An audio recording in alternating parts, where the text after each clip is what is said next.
Hello, I'm Cassandra and this is my March wrap-up. I read 14 books in March and I've organized this wrap-up from the book I liked the least to the book I liked the best. I had some trouble ranking the ones at the bottom because I know which book I like the best and I know which book I like the least, but at the very bottom a lot of books were sort of, I liked them the least of the books I read, but there's no real order in between them. So I have one book in 12th place, I have 3 books in 11th place, and then I have 1 book in 10th, 1 book in 9th, and 1 book in 8th, etc. Because the books that I liked, I had an easy time reading. So let's get into it. So the book I like the least and the book I place in 12th place is Moon Moon by Jessie Andrews. This is a young adult book. I thought it was an adult going in, but it's a young adult. It's about an alternate reality where the more money you have, the bigger you are. So the main character has no money at all and is therefore tiny. And in this world, because people are such different sizes, schools and roads and cars and hospitals and businesses are only made for bigger people. So like middle, poor and up. There is quite a nice illustration at the front of the book about like how the different sizes differ. So the main character is a little poor, which is down here, and then you know the biggest people are big rich and they are up here. What I liked about this book is the fact that it tackles a lot of different issues. So just the subject matter. I was very intrigued to read this book and I was very disappointed that I'm only rating it a 3. I liked the subject, I thought the premise was great. There's also, within this reality, when you sleep you spend time in dream world, where you can sort of manipulate the dream world to become whatever dream you might like, or you might want. People have varying abilities of doing this, and the main character is very good at doing this. And he uses that because the plot of the book is that he and his sister realize they need to become larger in order to not die.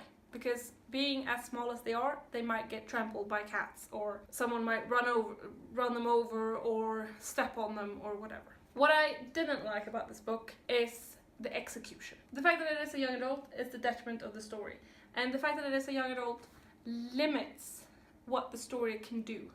It's very quick and easy to read, but I felt myself getting very bored because you don't spend enough time on these different issues. The book, for instance, tackles how poor people are disproportionately put into jail and their crimes are looked at as being worse and needing to be punished, while richer people, and in this world bigger people, can more easily get away with things. And also the fact that the crimes that he commits is crimes that he needs to do in order to survive, but that is not taken into consideration in this world, while crimes that big people commit or rich people commit are viewed upon as, oh, of course, well, it's necessary that he did this, and like, oh, who can blame him for doing this? So it's no use prosecuting him.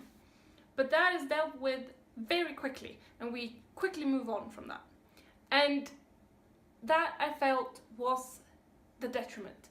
I felt like this book should have handled fewer subjects and done it better, or aged up the book and made it an adult book, and therefore being able to handle those within the premise of being an adult. Since he is a child, there isn't much that he can sort of analyze about it. And that's why I gave it a 3, because I feel, we're gonna get to that with the other books, that some of them I gave 3 because I didn't personally, I enjoyed it at a 3. But this one I feel deserves a 3. It's a 3-star book. Then, the first of the 3 books that I put in 11th place is Saturday by Ian McEwan. This book takes place during one Saturday in February of 2003, and you have the main character of Harry Perrone, and he's a neurosurgeon, but he takes the day off, and it starts off basically with him going to the gym, and he gets into a car accident, and the other driver in this car accident feels like it is Henry's fault. And the other driver, Baxter, is very quick to violence, and he is very interested in turning this conflict violent because he knows he's gonna win. Harry is less interested in that because he knows that he's going to lose. So he realizes that he can diffuse the situation by talking to Baxter about the fact that he can see that Baxter is exhibiting symptoms of having Huntington's disease. So he can escape this encounter that way. Baxter, later on in the story, comes back and the conflict gets picked up again. This is set, like I said, in 2003, and it's set against the backdrop of the British invasion of Iraq, or the beginning of the Iraq War. So that's the plot of the book. What the story is about fear and how we handle fear. And fear both of the unknown and fear of things that are out of our control. So for Baxter, that's about being afraid of his own body and what will happen to him in the future. For Harry and for his family, it's about the fear of the war and what that will do to politics and to the world. And also, from the perspective of Harry, it's very much the fear of how Baxter will react because he cannot control other people's reactions. So it was a pretty good book, but I read it at the wrong point in the month. I had like a long weekend of no reading, and then I picked this one up and read it during one like 6-hour train ride. And it was at times quite slow and a bit pretentiously written, so it wasn't great. I didn't enjoy reading it per se, because the fact that it's set against the backdrop of Britain's invasion into Iraq and the fear of the unknown, like what will happen if they go into Iraq, what will happen, what will be the consequences. I know the consequences because I live in 2019. So I didn't connect to that, and I feel like this book is kind of dated. It probably was absolutely phenomenal at the time, but now it's a bit too old. So that's why I gave it a 3, because it was a pretty good book. It was just not the right time of the month for me to read it, and it's not the right time in history to read it. I probably should have read it closer to 2005 when it was released. The second book that I put in 11th place is Sveas son by Lena Andersson. This is a story about Swedish identity and the ideals of the Social Democratic Party that came into power in the 1930s. And the main character in this book is born the year that the Social Democrats came into power. And the ideals of the Social Democrats, because in Sweden the story of Swedish history or Swedish development in the 1900s is that the Social Democrats built Sweden. So the main character exhibits all of those ideals of that party and of that time, and then he's struggling with first his mother, who comes from a different time and has different ideals, and then he struggles with his daughter, who is born later and then exhibits this new ideals. So he goes from being, the fresh, the modern, the new, to being the old and the sort of rejected. And he struggles with that. And I very much felt like I related not to the main character, but to the daughter. I talked about this book with a colleague of mine who is born in the 50s, and she, I think, related more to the main character, because I think that her ideals are very much the main character's ideals, while I was sort of looking at the main character as being my dad, who's also born in the 50s. So I didn't connect with it, and it also, I feel, wasn't what I was looking for, because I read this book, or I picked this book up because I wanted to learn more about sort of the ideals that built Sweden, because I feel like I don't know enough about Swedish history. And this book was not a good starting point for me, or not starting point, but rather it left gaps where I think you were supposed to fill in with your own knowledge of Swedish history, while I read it in order to maybe fill in my gaps. So it felt like some gaps were filled in, but most of them are still blank. And I can't really fault the book for that. I can't fault the book for me not being 20 years older and therefore being able to relate more to the main character. So it's a 3. My enjoyment was a 3. I liked it, but I could see that I think other people might like it more.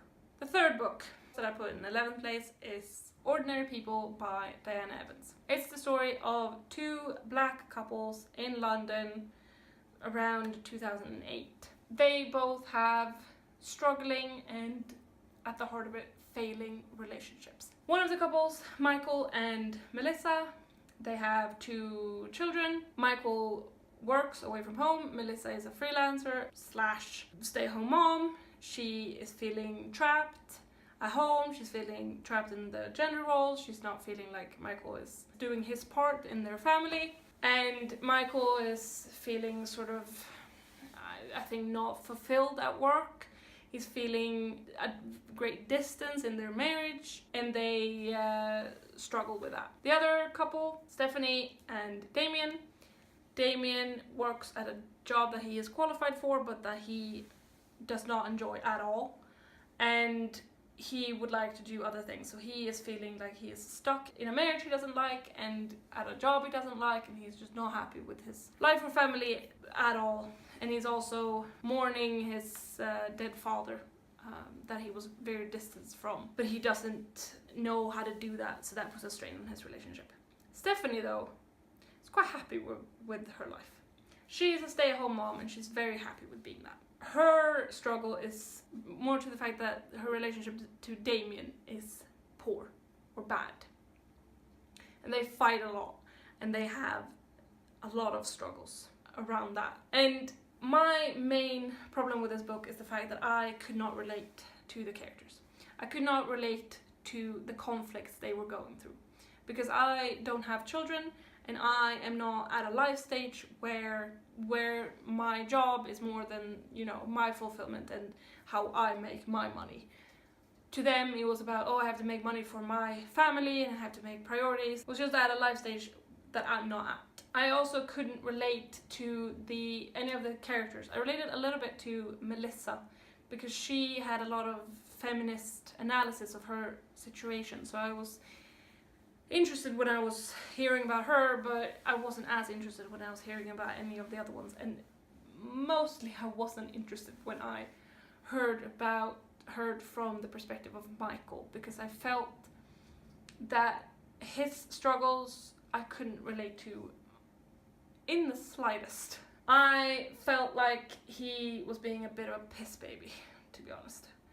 So I liked Melissa. I liked when Melissa was talking to Stephanie. I liked when, especially one scene when they are both in a car together and they're driving and they're talking about their role in life and how they view that differently. So that was really interesting to me, but pretty much nothing else interested me. There was also a supernatural element that I cared very little for and dragged me very much out of the story because I wasn't expecting it, and it also wasn't part of what I was sort of hinging on, which was that this was a very realistic portrayal of relationships and the struggles that you go through when you have children and the strain that puts on your relationship. And then to introduce a supernatural element to that made me feel like that detracted from the message of the story. I couldn't see that as a metaphor for anything. It didn't connect with me, it didn't vibe with me. So I gave it a 3-star because that was my enjoyment. This book, pretty much more than any of the other books, I felt was just very much not for me. Other people, I'm sure, would love it a lot more than I would, and would probably be able to connect to it a lot more than I would. And for instance, I saw that Lauren, from Lauren and the Books, really liked it. So I think I'll link her wrap-up where she talks about it. The reason why I struggled through Ordinary People and didn't just DNF it is because it's part of the long list for the Women's Prize for Fiction. So I want to read all the books that I can get my hands on that are on that long list, and this was one of them. The book I put in 10th place is The Kiss Quotient by Helen Huang. This is a romance and it's part of another reading thing I'm doing, which is the Goodreads Awards reading challenge, where you read all the winners of the Goodreads Awards, and this was the winner for romance. I realized pretty much as soon as I picked this book up, like within the first 2 chapters, I realized that romance is not my genre. So I would like to thank this book for making me realize that. The plot of this is Stella is an autistic woman and she thinks that she is bad at sex. So in order to get a boyfriend, which is what she wants, she decides to hire a male escort, Michael, to become better at sex. Because she wants him to teach her to get better at sex. They make an arrangement where that is what he does. But he has a different idea of that it's not about her being bad at sex, it's about the fact that she's not comfortable with sex. So he is trying to help her get more comfortable with sex. The things I liked about this book were, first of all, the representation. Both the main characters are Asian American and, like I said, Stella is autistic. And this is own voices representation because the author is autistic. I liked that aspect. I liked the character. I liked how that was central to the plot. I liked the fact that this wasn't problematic. I haven't read a lot of romance books in my day, but I have read quite a lot of romance fan fiction, and a lot of romance fan fiction includes sort of like iffy consent and things like sort of detrimental miscommunication, like lying to each other. And this book didn't. It did include some tropes I didn't like, which was sort of miscommunication and this trope of like, oh, he is so much better than me, like he is so great, he's so amazing. He's probably not gonna want to be with me when he's so amazing and I'm just ordinary old me. And vice versa, like they were both doing it. It was very annoying. I gave it a 3-star. The fact that it was a romance book made me very uninterested in it. So very similar to Ordinary People, this was just not a book for me. The book I put in 9th place is Kollektivt självmord, or Mass Suicide, by Arto Pasanina. This was a book I borrowed from the library and I've returned it, that's why I don't have it. This was sort of quick and easy and fun to read. The subject matter, when you explain it, doesn't sound that much fun, but it is very much a humorous take. It's about a group of people who are all suicidal and decide that they will band together on a bus and they will take this bus and commit mass suicide. It sounds, like I said, like a big old downer, but it was very much a humorous take. A lot of shenanigans happens on this bus and during this trip, and the characters themselves were funny, and the events and the writing style was funny. It wasn't necessarily entirely my type of humor, so I found it sort of like, funny. But it was funny enough. The reason why I gave it a 3 was because I found it pretty predictable. I could tell very early on what was going to happen.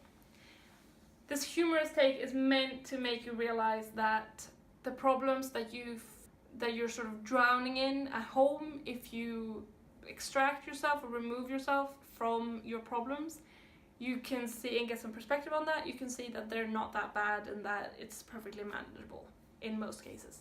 There is also the sort of idea that you should, look on the bright side of life. Like, you might be suicidal and life might be shit, but that doesn't mean that it's worth ending your life over it. You can still find moments of joy and things that are fun or beautiful. So the reason why I gave it a 3 was just because it was sort of middle of the road. I had a fun time reading it, but it wasn't like the best book I've ever read, and I didn't like it. But I think that's also because I just weren't that interested or intrigued by the concept. I read it for a book club. That's why I pushed through it. It wasn't my choice, it was his choice. And I think that's why I didn't like it. But those were all the books that I rated a 3. Now on to the books that I rated a 4. The book I put in 8th place is Lady Susan. This is a very, very tiny book. It's a series of letters, mostly between Lady Susan and her friend Mrs. Johnson.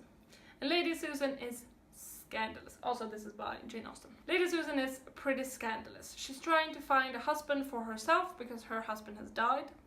And she's trying to find a husband for her daughter. And she has been neglecting her husband, she's been neglecting, or her dead husband, she's been neglecting her daughter, and she wants to find a suitable match for both herself and for her daughter. And the one that she, I think, would be most happy with is someone who's already married. So she sort of spellbound him, and that is causing quite a controversy because she is seen as a bit of a promiscuous woman. It was quite fun, it was easy to read. I kept it in the bathroom basically because I could read roughly one letter per time I was in the bathroom. I had a good time, I had a fun time. I like Jane Austen, I like her writing style, that's why I liked it. There aren't that much to say about it. I didn't connect enormously to any of the characters. I didn't think it was hilariously funny, even though it was pretty funny at times. But I was very satisfied with the ending. I felt like the fact that it is Jane Austen made me enjoy it so much because it was that well written that I enjoyed it. The book I put in 7th place is The True and Splendid History of the Harrisontown Sisters, and it's by Michelle Lovick. There are 7 sisters. They are called Darcy, Beatrice and Enda, they're twins, Manticore, which is the main character, Pertilly, Una and Ida. They are 7 sisters, they are born in Ireland, they are extremely poor. It is the Irish famine.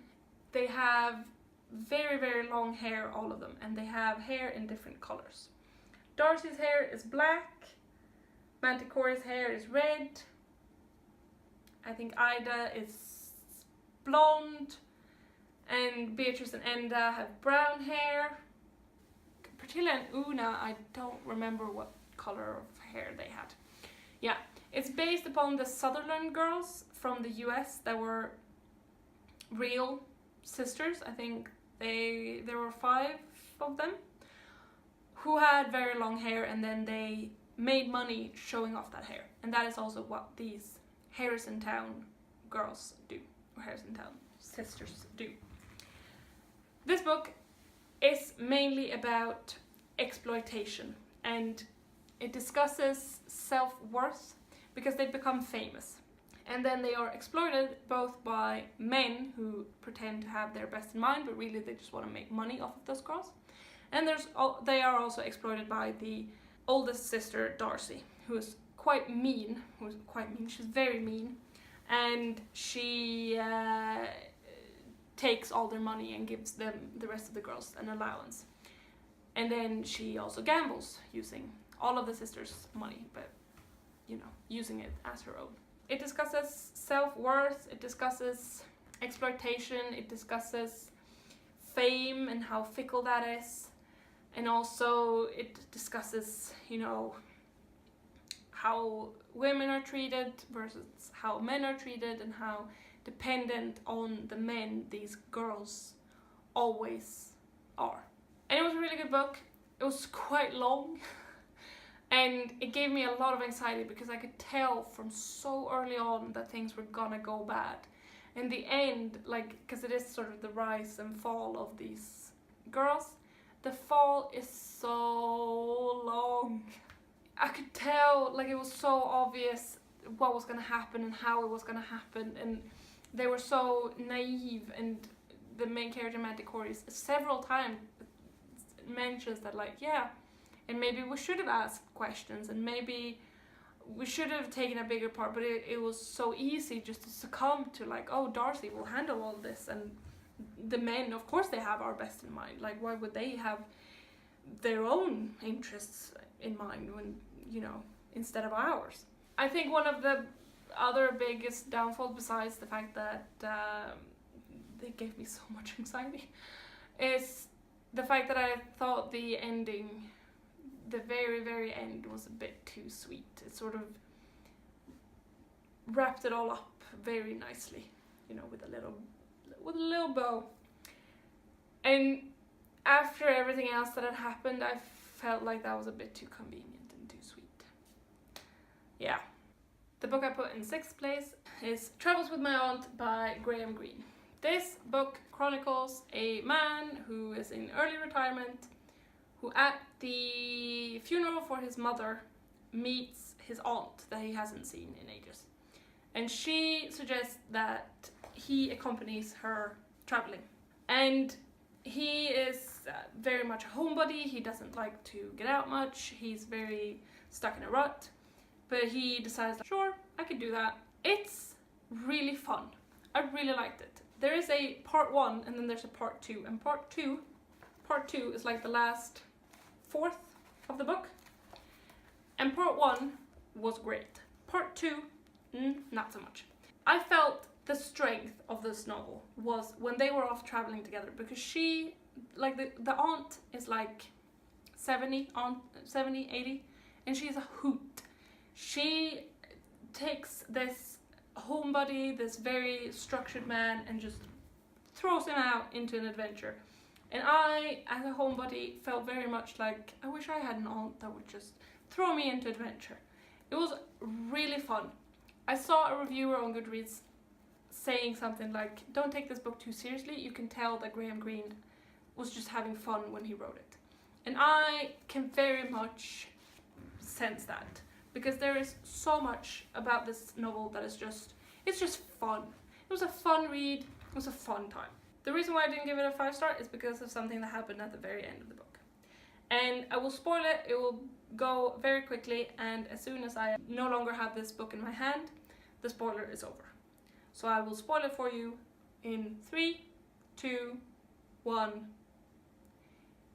He marries a child. He marries a 16-year-old at the very end of the book. And I didn't care for that. So I gave it a 4 instead of a 5. And we're back. Similarly, the book I placed in 5th place is Den of Wolves by Juliette Marillier. This is the 3rd book in the Blackthorn and Grimm novels. I really like it. I really like this series. I particularly like the characters of Blackthorn and Grimm. The plot of this is that the 2 characters of Blackthorn and Grimm, they live together. They have both escaped prison, and when they escaped prison in the 1st book, they are placed under 3 conditions. The condition is that Blackthorn needs to use her power as a wise woman. She needs to use them for good, to only do good. The second one is that she must help anyone who asks for her help. And the third one is that they are not allowed to leave the area that they live in. And especially, they're not allowed to leave this area in order to take revenge on the person who imprisoned both of them, because they were imprisoned wrongfully. So this is the 3rd book, and it's the final book. Blackthorn and Grimm also, in each of these 3 books, they solve a mystery that has sort of supernatural causes, because there is some magic in this. There's definitely a fantasy series. The mystery in this one is that there is a house called the Heartwood House that requires wood from every type of tree from the forest to be built, and it needs to be built a certain way. And this is being mysteriously built by a landowner some way from where Blackthorn and Grimm live. The daughter of this landowner is also sent to court, which is where Blackthorn and Grimm lives. And this daughter is a bit strange. She's not great at talking to other people, but she can listen and talk to the trees. Quite like the mystery in this one. The characters, as always, Blackthorn and Grimm is what drives these books, and it's also the best part of these books. I really liked it. This was, as I said, the 3rd book, so they had to wrap up the series. And that wrapping up, which was like the last 100 pages, was way too convenient and way too sweet, and it went way too well. It didn't give me the payoff that I had expected. However, that ending I felt was sort of just necessary to wrap up the premise of this series. The strength of the series is definitely in the mystery part and in the characters of Blackthorn and Grimm, so that was sort of tacked on as something that was necessary, but it felt so rushed, it felt so convenient, it felt way too sweet, it felt way too wrapped up, which let me down in a big way, because I've really enjoyed this series, and that, yeah, it let me down and it made me disappointed. So that was really unfortunate. Despite that, I gave it 4 stars, because the characters of Blackthorn and Grimm are some of the best characters in any series ever. they are amazing, and the writing is really flowery and quite slow, but it is great, and I immersed myself in the story. I really enjoyed reading this whole series and this whole book, and that's why I was so disappointed by the ending. The book I put in 4th place is Utopia for Realists. It's by Rutger Bregman. It is a non-fiction book, and basically it is saying, look at the world today, look at all that we have accomplished in terms of the welfare system, in terms of how people don't live in poverty the same way anymore. It's about how far we've come, but it is saying we shouldn't stop dreaming. We shouldn't not have a next step. We shouldn't just give up now and go like, oh well, this is the best we can do. It's not. I read this book for work. I really enjoyed it. I wouldn't have picked it up otherwise, but I'm so glad I picked it up because it is so good, and it was everything that I have been wanting to read or wanting to hear for years. I felt so disheartened by the fact that I don't feel like politicians are giving us any sort of idea of where they want to go. They have solutions for problems that they see in society, but they don't have a utopia. They don't have anywhere like this is the end point. And I miss that in politics. I think it's too short-sighted, the fact that, oh, we need to balance the budget, which is important, but it's not anything like, oh, we need to balance the budget, and how we should do that is we should do it like this, because what we want to accomplish is to, for instance, abolish poverty. This book is giving us like pretty concrete ideas about what we should do and how we should do it. And some of the ideas that he is propositioning is mainly basic income. He even says so in the book that he's become known as the basic income guy. So he's proposing basic income. He's proposing that we lower an ordinary work week to 15 hours because we don't need to work as many hours as we do. So 15 hours for full-time work. We need to open up our borders to give the whole world access to the riches of the West, because that will be good for not just the people who are currently living in poverty, but also will be good for the economies of the West. And he is giving us ideas for that, and he is doing it in very simple language. It's very easy to read. It just flew by. The reason why I didn't give this 5-star is because it is slightly below my level. He spends pretty much a whole chapter talking about how GMP, is that what it's called in English?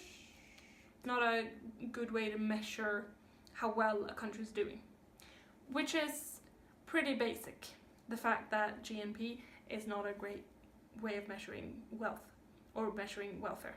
So I felt like that was way too basic, and he didn't propose any alternative way of doing it.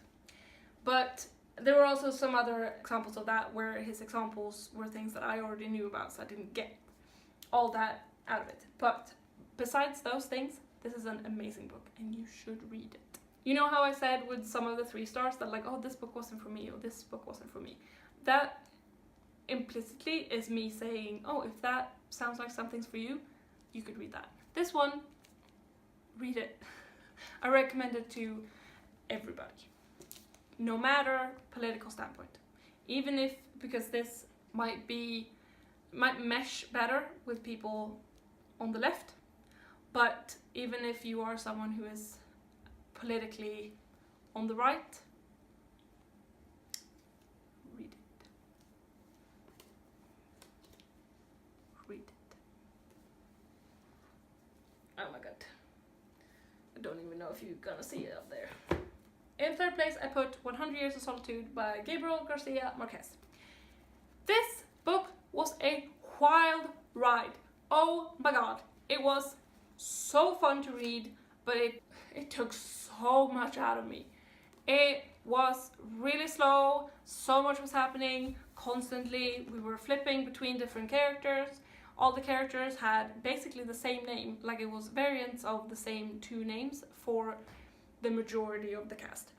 It's about this one family through 7 generations who live in a very secluded settlement that over the course of this novel, over the course of these 100 years, grows into from a settlement into a village to become a town, and then it sort of drops back down again. So it is the rise and fall of this town and the rise and fall of this family. So much was happening, and you had to keep track of who was doing what and what character was doing what and what character had done what previously. And when you reach sort of like the halfway point in the book, you also had to keep track of how are these two related, because they ended up being, you know, this is the great aunt of this person, or this is the cousin of that person, etc.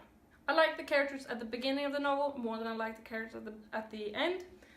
The very end, like the ending of the book, the last chapter, pulled the entire narrative together. I just let myself believe that this book was going to end up being something that I liked, because I did find it, like, I thought it was funny to read. I liked the story, but there were so much happening and so complicated that I was just like, I'm just hoping that when I end this book, I'm gonna like it. Because I find that with a lot of books, especially with classics, it's once I've finished the book that I can tell you if I like it or not. And this book, it was very much true for, and the ending pulled everything together, and I gave it a 4-star. The reason why I didn't give it a 5-star is, like, the main thing that I didn't like was the fact that my favorite character, Colonel Aureliano, marries a child. She is like 12 or 13 or 14 or something, and he sees her still as a child, still wetting the bed. He sees her and he's like, oh, I want to marry her, and then he just waits for her to have her first period, and when she does, her family's like, oh, okay, now they can get married. And then they do, and it was a terrible time to read about. There's also quite a few mentions of like incest, which creeps me the fuck out, so I didn't like that. But that ended up very much being central to the themes and the topic of the book, so I am more okay with that than I was with the marrying of the child, because that had no point whatsoever and should not have been included. So that's why I gave it a 4 instead of a 5. The book I put in second place was The Silence of the Girls by Pat Barker. This book is about the Trojan War, and it is the female perspective. It's a retelling of the Trojan War. It's a female perspective, and it's from the perspective of Briseis, who was a queen of a neighboring kingdom to Troy, that the Greeks raided and plundered and murdered all the men, and among those men were Briseis' husband and her brother and her father. And she is taken as a slave to the Greek camp, and she is given as a slave to Achilles. And she becomes his personal slave, and she pours wine for him, and she takes care of his household, and is also supposed to have sex with Achilles whenever he wants to. So this book is not a fun time. It is, however, absolutely amazing. Briseis is relentless in her matter-of-fact telling of what is happening. There is no sort of romanticizing of the Greeks or romanticizing of this conflict. She talks about why they are at this war, and she is saying that it is a war fought over Helen of Troy. And the fact that all of these men, like, it started off being about her, but it's not really about her. It's just about the men being at war. And she talks about everything. There's nothing gratuitous.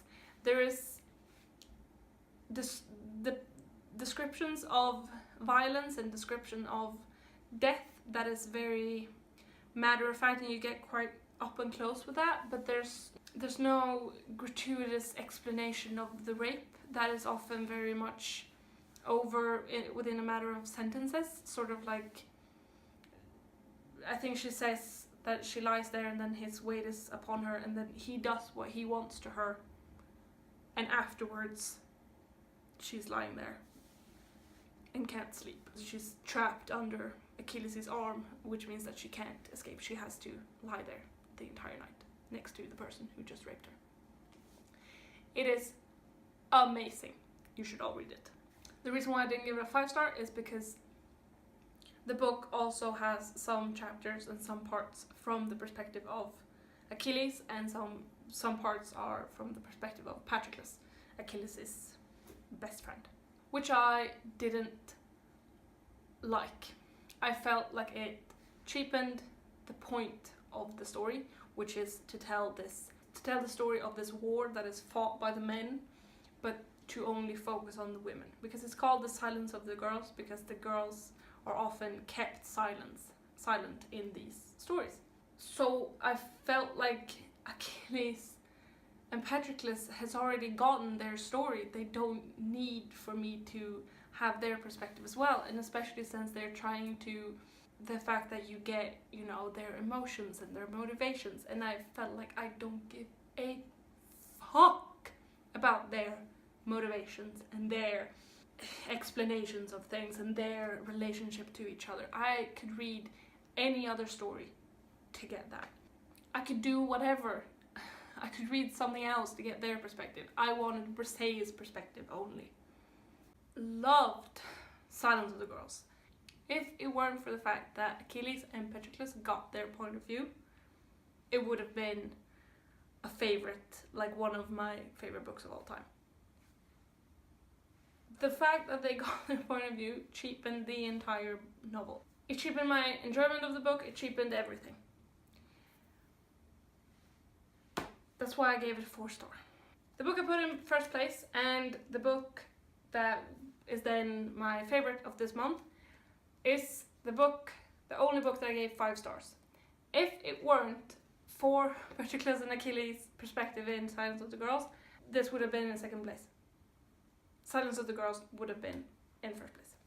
But this is Och varje morgon blir vägen hem längre och längre, and every morning the way home gets longer and longer, by Fredrik Backman. It is a short, teeny tiny novella. It is about a grandfather who has dementia, and part of this novella takes place inside his head, where we are where the fact that he has dementia is illustrated as him through different things that he sees while being inside his own head. And he invites his grandson, who he is very close to, into his head, so that his grandson can understand what is going to happen to this very beloved grandfather. It was a really good book. Fredrik Backman has the ability to make me cry like almost no other. I was like 5 pages into this where I was starting to tear up, and then I spent pretty much the rest of the book crying, like real heavy, ugly crying. I was crying so much. This is a novella that started off just being published on the author's website, and he has then published it in book form, and all of the money that the author, makes off of this novella goes to a charity that is doing research on the causes of dementia and Alzheimer's. So that's really nice, that's really good. I got this as a gift from my siblings, but I had been eyeing it before that.